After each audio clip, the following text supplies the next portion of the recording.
I'm going to talk through the handout for Unit 1.7. Okay, it begins with a few review questions.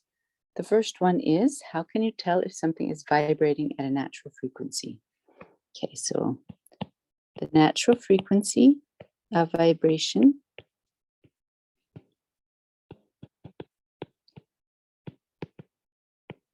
will be a repeating pattern. Well, and we'll have a large amplitude.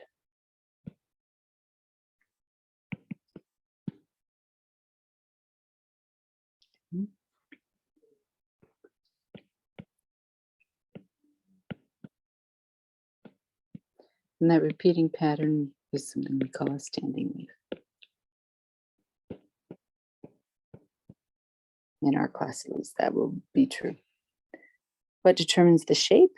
The shape of a natural mode or standing wave pattern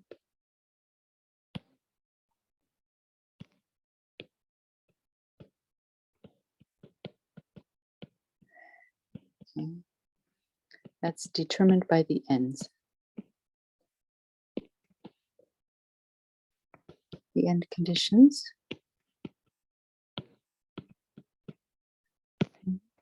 So the fixed end of a string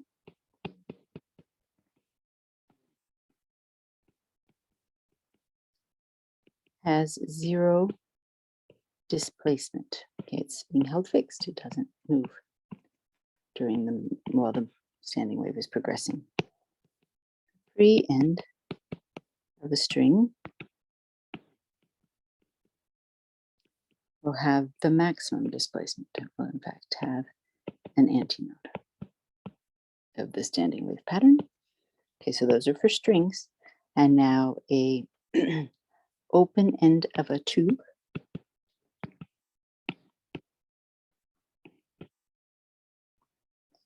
is going to have zero pressure. And the closed end of the tube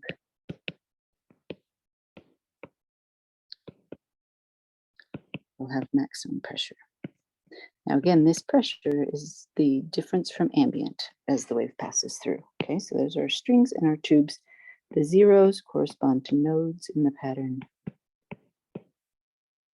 and the maxima to antinodes.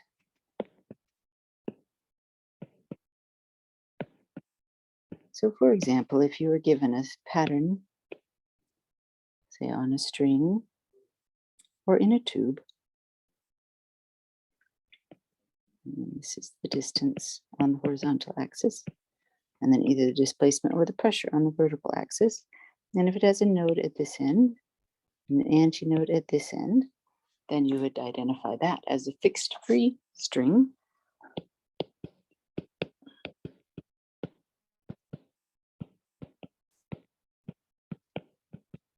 or an open closed tube. So that's how the mode shape is determined by the end conditions, sometimes referred to as boundary conditions. Okay, what is the relationship between the mode number and the mode's natural frequency? So mode 1, which we talked about before, has one antinode, has the lowest natural frequency,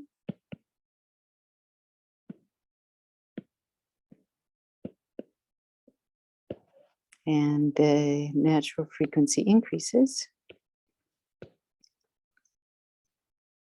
as mode number increases. Okay. What is the relationship between the wavelength of a mode and its frequency?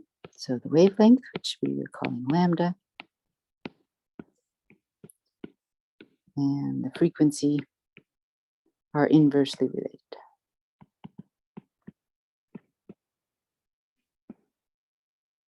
What we mean by that is if wavelength doubles,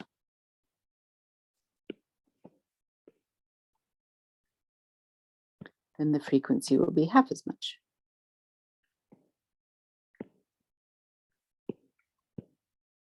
Or the other way, if the wavelength is half,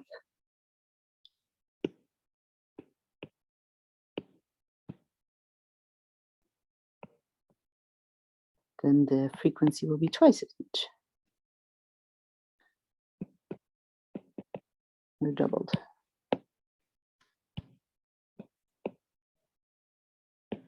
Okay. Same thing, so that's one example. Another example would be if the lambda decreases by 1/3, so it's a third as long, then the frequency increases 3 times as much, factor of 3, okay? So they are inversely related, the wavelength and the frequency. And if you know the wave speed, then you can find the wavelength given the wave speed and the frequency, or you can find the frequency given the wave speed and the wavelength. We're going to remember that that V for tubes, for the air in tubes, will always be 340 meters per second. Okay, so those are the review questions. Okay, going on now, terminology for complex wave. These are written out, the idea of complex waves, fundamentals, partials, and harmonics. Okay, the fundamental is the first harmonic and the first partial. So partials is a general word that means the frequency. A partial is a frequency component of the sound.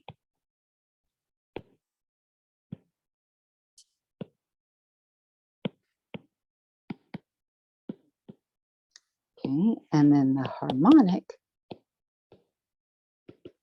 equals a partial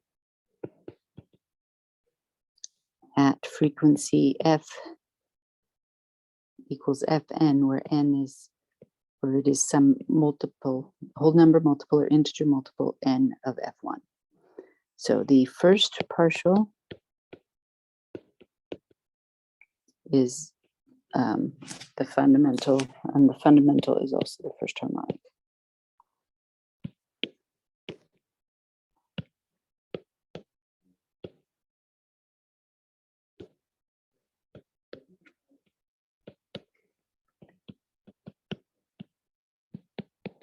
There is only one case where this is not true, or there is a case where this is not true, and that is when your brain fills in a missing fundamental, which we'll talk about later. But for right now, for this homework, this is the statement we are doing.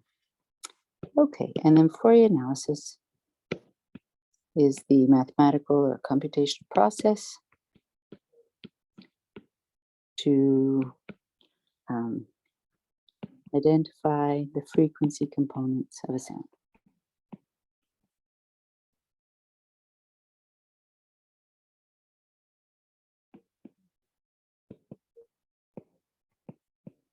What we called before the vibration recipe, which now we're going to refer to as the spectrum.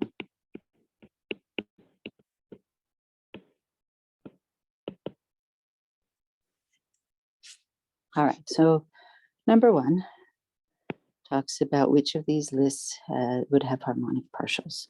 The answer is A, because the list 24, 72, 120, and 144 hertz could be written as 24, and then 3 times 24, and then 5 times 24, and then 6 times 24. So because each of those can be written as a whole number of the lowest one, that would be the case. Now, if you didn't know that, then you would just take on your calculator and you would say 72 divided by 24, and you would see 3. 120 divided by 24 would be 5. 144 divided by 24 would be 6. Since those are integers, whole numbers, then that is, in fact, harmonic partials.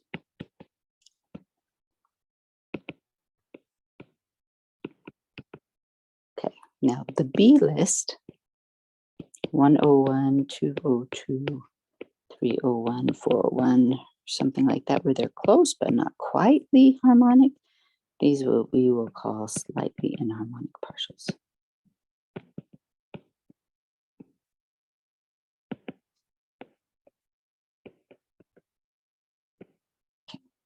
And C, the list C of 85, 154, 214, 288, and 365 hertz. That is a list of inharmonic partials.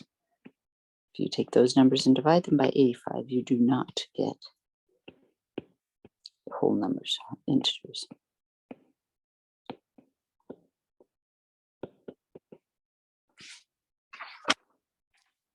Okay, on the back side,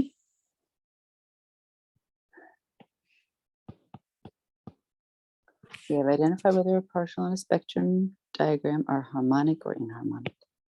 So question number 2, the amplitude versus frequency plot, which is the spectrum, has 3 lines that are evenly spaced.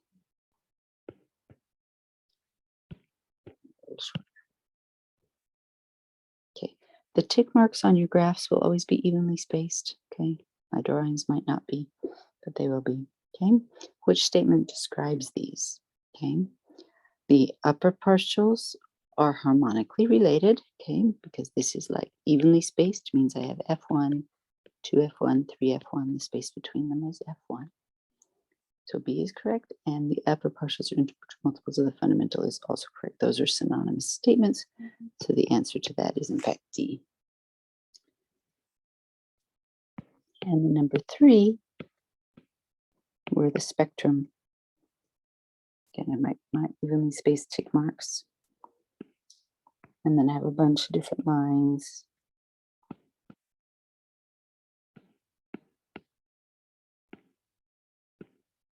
Okay, those are, the upper partials are not integer multiples of the fundamentals, so that is correct, and they are inharmonically related to the first partial. So again, A and B are correct, which is letter D on that handout. So I'm assuming that you have the handout while I'm doing this, not writing it all out. Okay, and then number 3, describe the key elements of complex periodic and non-periodic waves. So first we'll do question 4, and then we'll do 5, and then we'll do the table. Which of the following would result in a periodic sound? C, yelling. Okay. And 5, which would result in inharmonically related partials? That would be the bass drum. Okay. So kind of to summarize, harmonic partials. We would expect those for voiced speech sounds,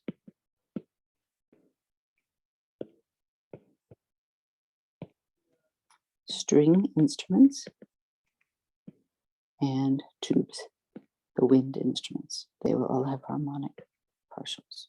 Okay, bowing strings, that is. Okay, so the organ pipe and the tuba will fall in that tube category, and inharmonic partials on percussion instruments, wind, speech sound, noisy speech sounds like sh and s.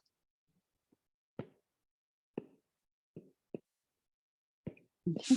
And then this graph is filled in on the slides, but we'll go ahead and write it out just for completeness. Periodic wave.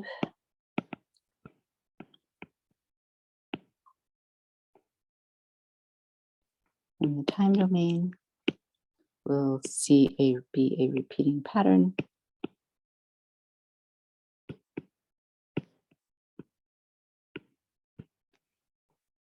And you watch the time waveform, and in the frequency domain, which means in the spectrum. Okay, so time waveform means we're looking at the time domain means properties of the waveform. Frequency domains means property of the spectrum. Oops.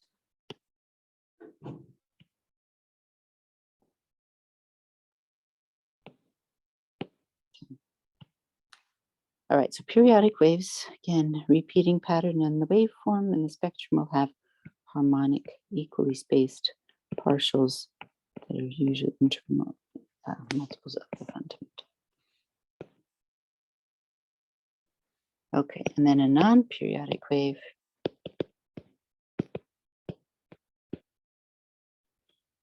We'll have an irregular, non-repeating pattern. It won't have a pattern, it won't repeat. And that corresponds to inharmonic partials. That means if you have inharmonic partials, you have a non-periodic sound.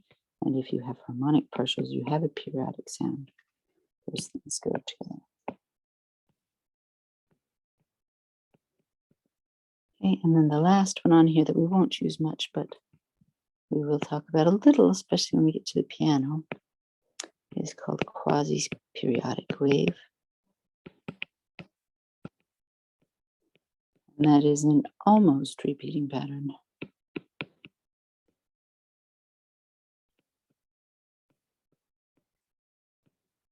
And in the frequency domain, what we call the slightly inharmonic partials. Almost harmonic, just off by a few hertz here or there. And this is part of the tone color of, or what makes the timbre of the piano. Okay, so hopefully those ideas make sense to you. Good luck.